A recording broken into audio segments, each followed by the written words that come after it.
Through our 3 years of operation, we have strived to provide useful and practical solutions to our clients, which contribute to the mastery of their work fields and also to their best performance in global, changing, and a more competitive world. Therefore, in 2020, we have entered into the promotion of the book and the discussion of the academic edition from 2 new service units: the online fair of the academic book and the letrasacademicas.com platform.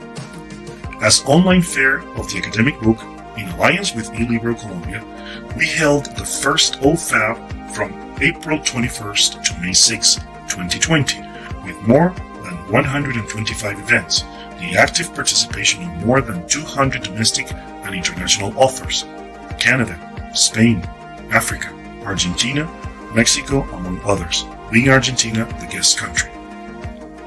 We counted on the support of 16 universities nationwide who, as clients of Redbooks, added to this interesting project that today allows us to report a successful fair with 42,000 views and more than 5,000 subscribers along our YouTube channel, Facebook, and Twitter.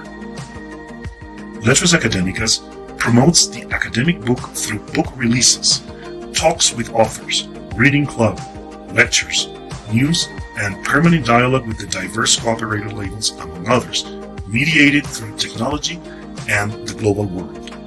Our interest is to serve as a spread means for the main disciplines that converge in the academic publishing environment, from the outreach and promotion of science. To achieve these, we have our robust platform in which we offer different services aimed at the academic community: promotion and outreach of academic texts, courses aimed at all actors involved in the editorial management, arbitration systems designed for HEIs that require research books that meet quality standards, consulting services aimed at academic publishing labels regarding the positioning of scientific products, books, journals, repository documents, etc. Training related to the current demand for indexing and summary systems, training for publishers in scientometric issues, among others. We opened our virtual auditorium in July, and to date we have held 57 events with the registration of 5,984 spectators, more than 7,500 views, and 437 subscribers to our weekly newsletter. Our main objective is to promote interaction between the communities that produce knowledge and the social appropriation that emanates from these around academic publishing.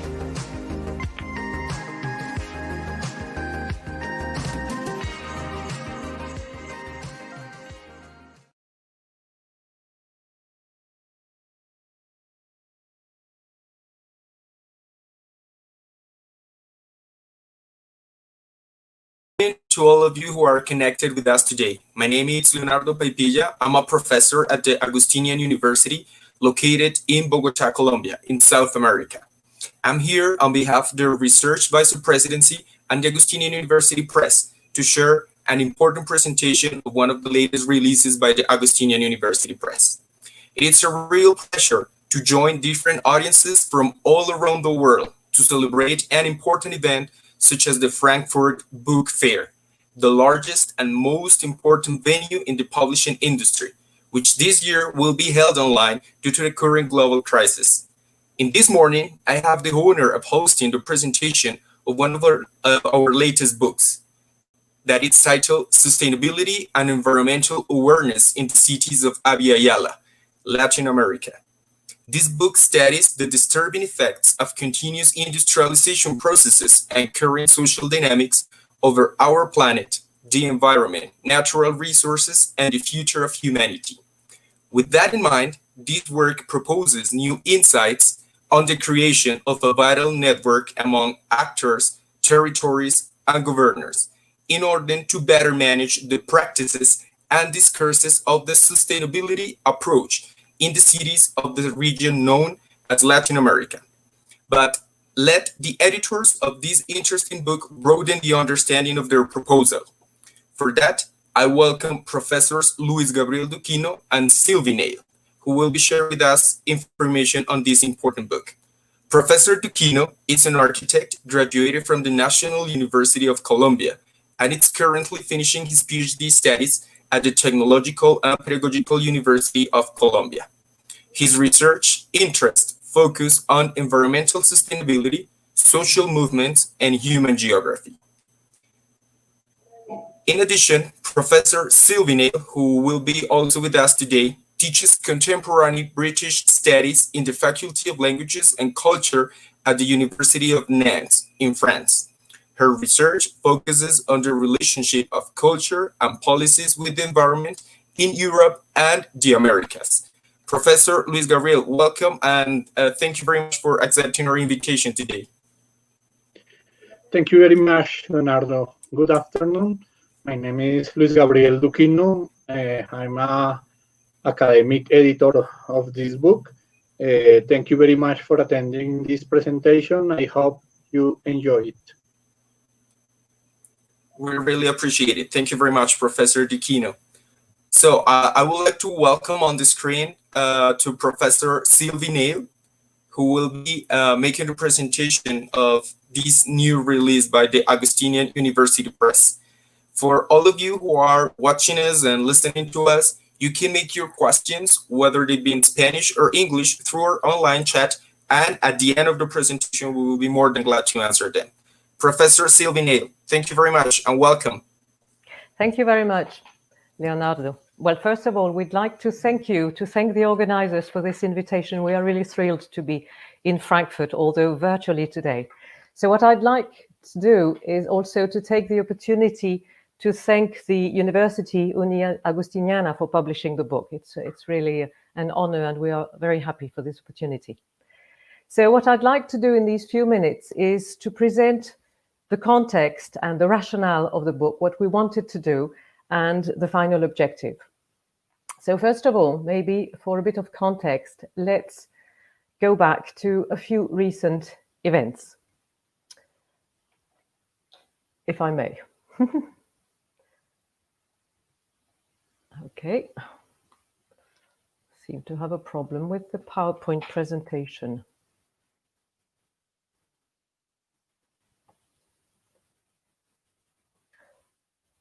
Leonardo, ¿me puedes ayudar, por favor? Sí, ya, Sandra. Yep. Thank you. Okay. Well, I don't think we need pictures yet. Go on, Leonardo. I think in the meantime, we all have vividly in our memories the heat wave we experienced last year in June 2019 in Europe. For those of us who were in Europe, a heat wave in June was unheard of for that time of year. And if we think of the whole year of 2019 last year, July 2019 proved to be the hottest month ever since temperatures began to be recorded in 1850. So all in all, the 4 hottest years in history have occurred between 2014 and 2018, which is what I wanted to show you on the first picture. So I don't know if we've sorted out our technical problem. We are working on that, Professor. Just a minute, please. Okay, no problem.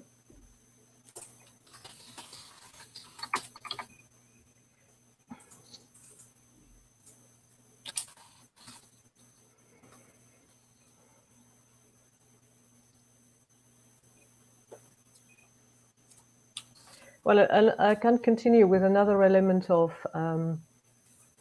context, which I think maybe we don't even need photographs to remember, because they are extremely depressing photographs, as there were very emotional moments last year in August 2019, when in August massive wildfires devastated the Brazilian Amazon forest for almost 3 weeks. I think we all remember this.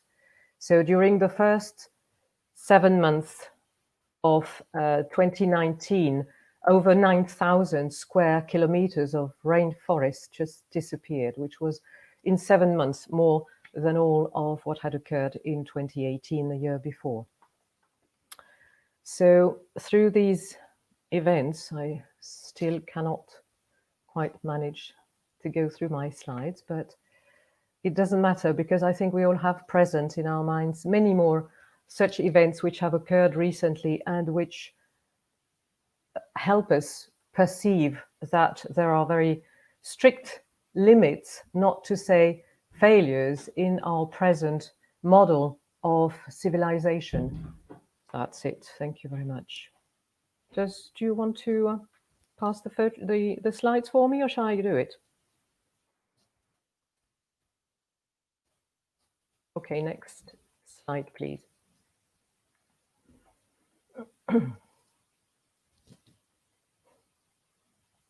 That's right.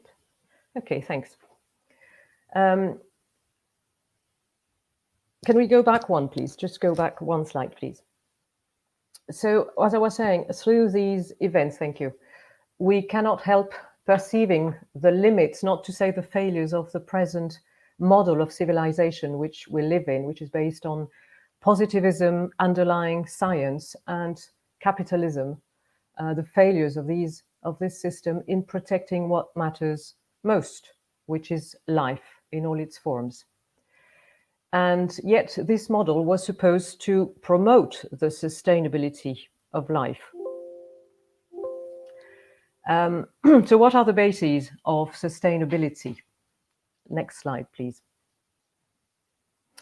Thank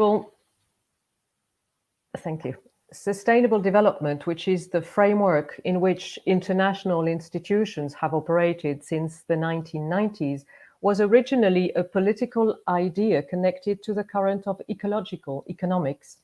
It became formalized in the Convention on Biological Diversity adopted at the United Nations Conference on Environment and Development, also known as the Earth Summit or the Rio Conference, and it has since then found its way into mainstream thinking. Next, please.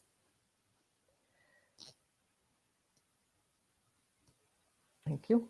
This model, which originated in Europe and North America, had at the background idea, this idea of sustaining, preserving, maintaining. This is the meaning of sustainable, in order to satisfy the needs of the present generation without compromising the capacity of the next generation to fulfill their own needs. This is the definition given by Brundtland in 1987.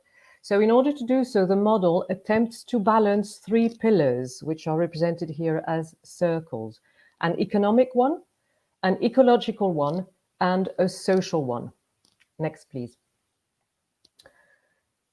In reality,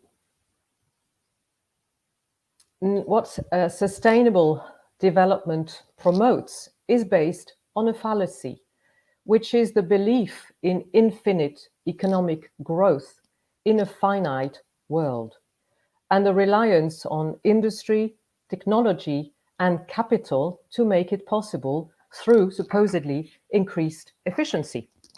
So in order to achieve growth, that is to say, to develop the economic pillar so as to bring about prosperity and more social welfare to more people, the ecological pillar has progressively been reduced to a pool of natural resources, a stock of raw materials, and a landfill to get rid of the rubbish generated by our productive system based on consumption. Nature is thus constrained by the underlying vision of an economic system based on rationality, on industrialization, and on land use change. Next, please. The sustainable development paradigm, which was adopted by the majority of countries, which has been adopted over the last 30 years, has not been the solution it promised to be, to protect humans and what we call today more than human life. And as a model, it has all but lost its legitimacy in front of the environmental emergencies we are experiencing, which I began with.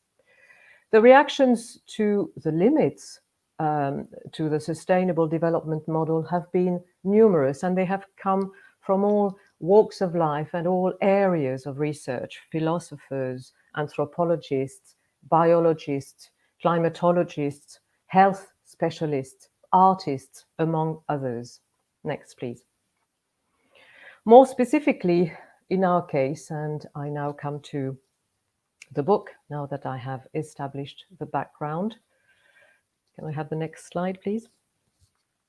A new epistemology has emerged from Latin America.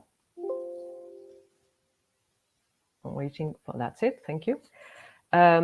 Which can be summarized in, I think we have, maybe we have skipped a slide, have we?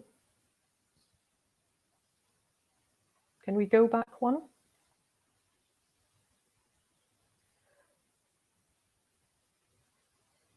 Can we go back one slide, please?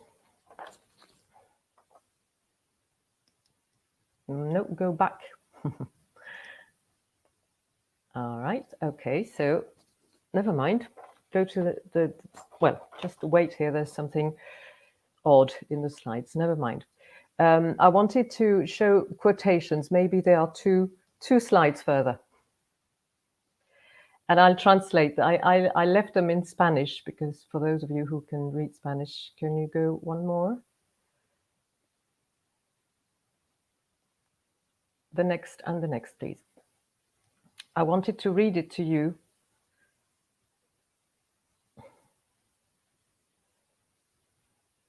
I love this opportunity to show that there is nothing like direct, being live and being presential. I wanted to, well, okay, forget it because I think we've lost the quotation. Let me read you this quotation. What I mean by epistemology from the South, this is from Santos, who is one of the thinkers behind this South epistemology, is a demand for new processes of production and valuation of valid scientific and non-scientific knowledges, and for new relationships between different types of knowledge coming from the practices and social classes and groups who have suffered systematically from unfair inequalities and discriminations caused by capitalism and colonialism. The reason for this claim, which you can see the quotation at the top now, if you go to the quotation on the left, you can see the reason for this explained. Modern science does not offer instruments to contain the devastation or submission of the people's existential meanings. Modernity progresses by destroying and leaving behind the world of traditions. So the alternative proposal, as shown on the right, this time in English, is based on the recognition of diversity, the acceptance of different knowledge bases, and the acceptance of human and more than human life as a basis for evolution. Thanks to the recognition and the vindication from within Latin American societies of their own cultural and ancestral knowledge, steeped in cultural and ecological diversity, new modes of technological and cultural processes may be elaborated, better adapted to their own social reality and the specific conditions of their territories for the benefits of the communities rather than the benefits of outside economies. So, as you can see from these two quotations and from the entries on the right, ethics, not profit, lies at the heart of this approach called sustentabilidad. And I will leave it as it is because sustainability does not translate this difference between sostenibilidad, which is sustainable, sustainability, and sustentabilidad, which is the alternative coming from this epistemology from the South. So I'd like to go to the definition we had before, whether it is before or after, if you can help me with that. The definitions, the two definitions, sustentabilidad, is it before? That's the right, thank you very much. Sustentabilidad refers to the complex internal relationships between processes which allow biodiversity to thrive. It is transcendental in essence. It recognizes the potentials and the limits of nature and natural processes, and it implies a complete transformation of our ways of producing and of inhabiting our planet. In this sense, sustaining refers to feeding, as you can see here, caring for, and to a certain extent growing, but not in the sense as we use it in the Western sense of growth, but in the sense of maturing. And this is the sense given by Enrique Leff, which stands in sharp contrast with what we have on the right of the screen, the sustainability framework, which I was explaining before, which is based on an economic logic, originates in Europe and North America, and means sustaining in the sense of preserving, maintaining, and perpetuation. I think when you see these two visions, you can really see that it's about more than semantics. It's about more than words and the choice of words. So it was this desire to engage with other researchers in the discussion of the implications of these two concepts and these two underlying visions that form the background of our project. Next, please. So we come to the beginning of the project with a symposium that Luis Gabriel Duquino and I proposed within the 56th International Congress of Americanists in 2018. We can go through, we can skip this. Thank you. Next one. And so we proposed a symposium and it was accepted. Next, please. That's right. Thank you. The International Congress of Americanists was, we thought, a particularly relevant setting for the symposium we had in mind because it has a long and respected trajectory in American studies since it began in 1875, embracing varied subjects like anthropology, archaeology, art, human rights, linguistics, sociology, etc. So for us, it seemed the perfect location for a holistic reflection on sustainability. Thus, in July 2018, we were co-chairs of a symposium entitled Urban Environmental Sustainability, Alternatives to Sustainable Development Discourse in the beautiful University of Salamanca, which was celebrating its 800th anniversary. So as you can see on this slide with the list of participants, you can see that the topic was attractive to researchers from Argentina, Brazil, Colombia, Mexico, Chile, who engaged in a critical discussion on the concept of sustainable development and took their distances from a purely economic valuation understanding of the environment and its capacity to solve the present state of emergency. The reason for us focusing on cities came from the fact that, as you probably know, 3/4 of the population in Latin America presently live in cities, and this proportion could well rise to 82% by 2025. Half of these people live in cities that contain less than 100,000 inhabitants, which are those which are most exposed to poverty and inequalities. So it seemed particularly relevant to focus on cities, which of course does not mean in any way that the situation is idyllic outside of cities. So what was particularly interesting in this interdisciplinary exchange that took place in Salamanca between the speakers, who came from fields as varied as economy, engineering, law, architecture, history, geography, communication, physiochemistry, was precisely that these discussions illustrated common preoccupations and common attempts to find answers in an honest discussion on the complexity of the situation. Next, please. As a result of the symposium and of its very fruitful discussions, we decided to publish the proceedings as a way of raising awareness. And we benefited, if we can have the next slide, You will see the support that we received from these research groups from Argentina, Chile, Colombia, Mexico, and France, as well as from the city of Bogota.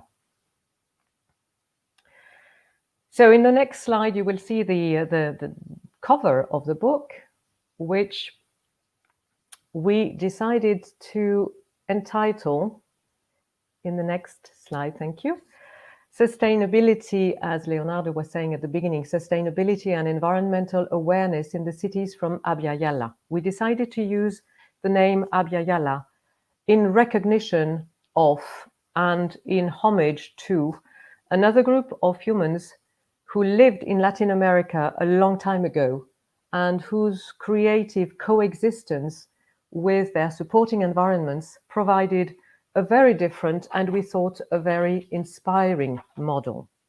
Abya Yala means mature earth, vibrant earth, or flourishing earth.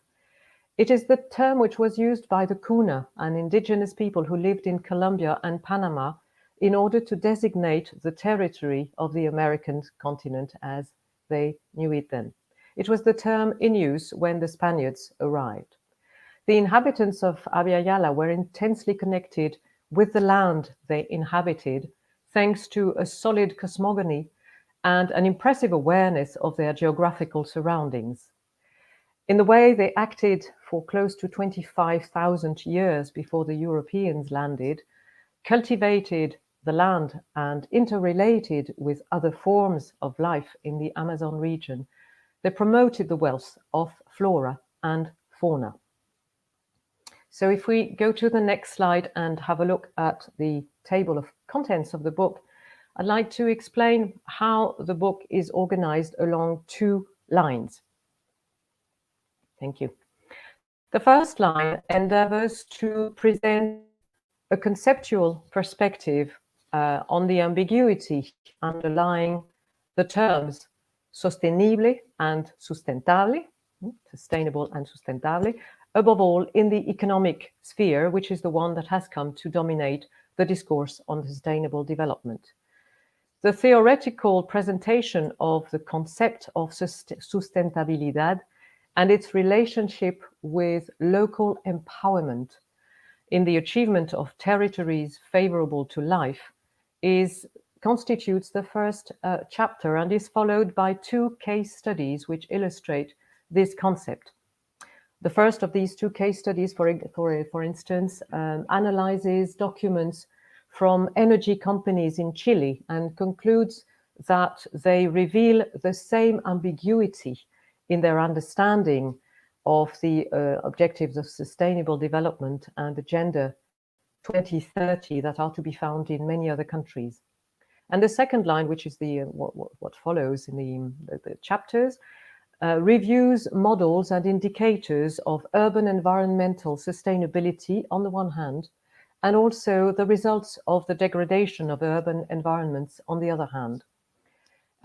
What these reveal is that if there was a better understanding of the complex relationships between, or within, first of all, within the urban and natural systems, and between urban growth and the sustainability of nature outside of cities, false correlations could be avoided, for example, between negative, irreversible effects which degrade the environment and damage people's lives, this correlation between these effects and symptoms which are mistaken for causes, and they are not causes, they are just symptoms, and therefore they give rise, because they are analyzed as causes, they give rise to short-term policies instead of preventive policies. For example, among these, one chapter focuses on what could be a sustainable urban environment, that is to say, and I quote the author, ethical,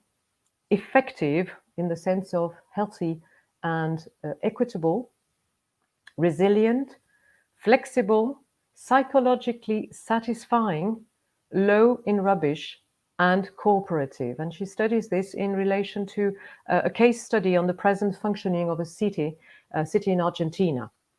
Another one analyzes the energy consumption patterns in 23 countries and draws conclusions on the present inequity within and between generations that this involves.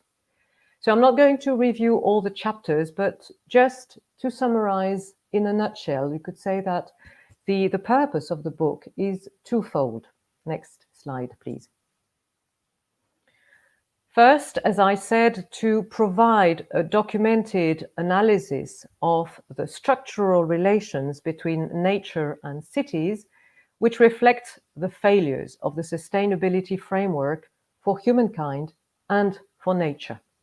That is to say, to provide a forum for debate, which is more and more urgent, through conceptual research and case studies from 5 Latin American countries.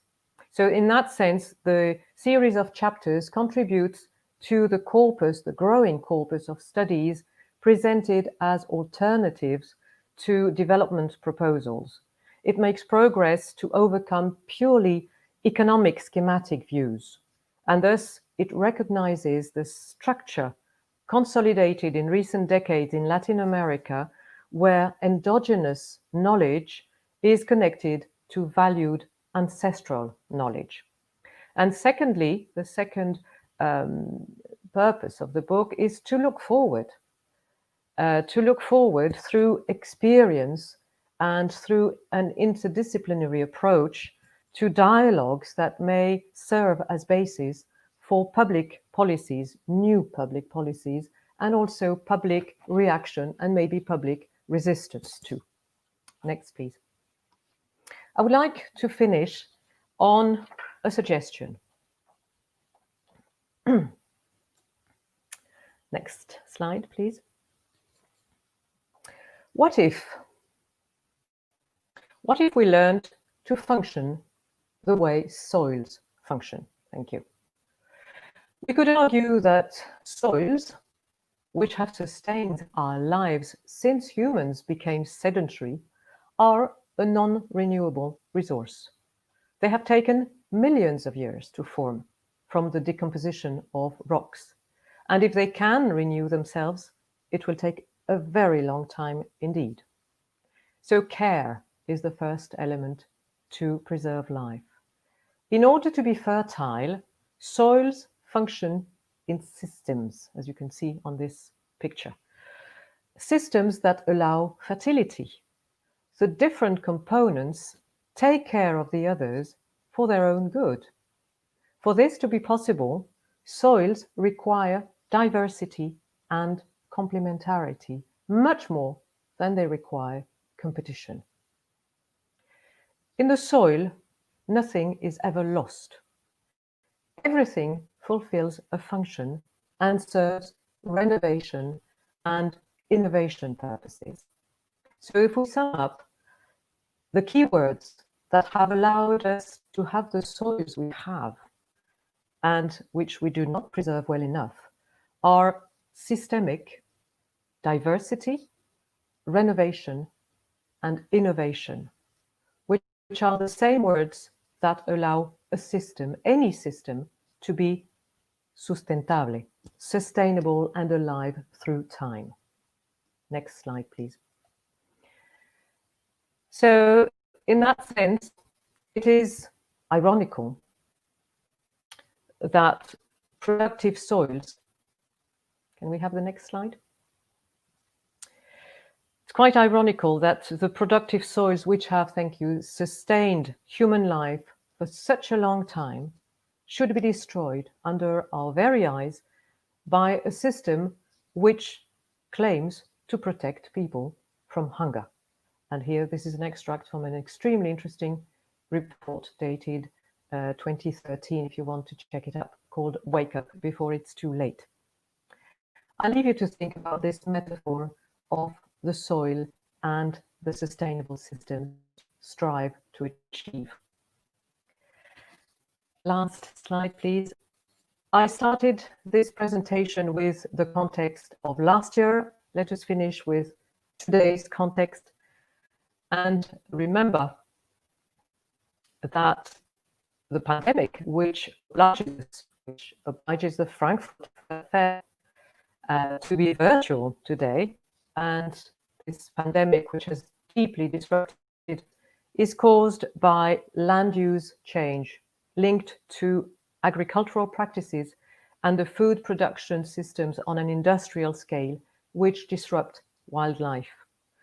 Times of emergency, like the one we are living, are the right time to rethink what matters most and change the systems that serve very few to the detriment of the majority, and more than anything else, destroys the basis of life itself.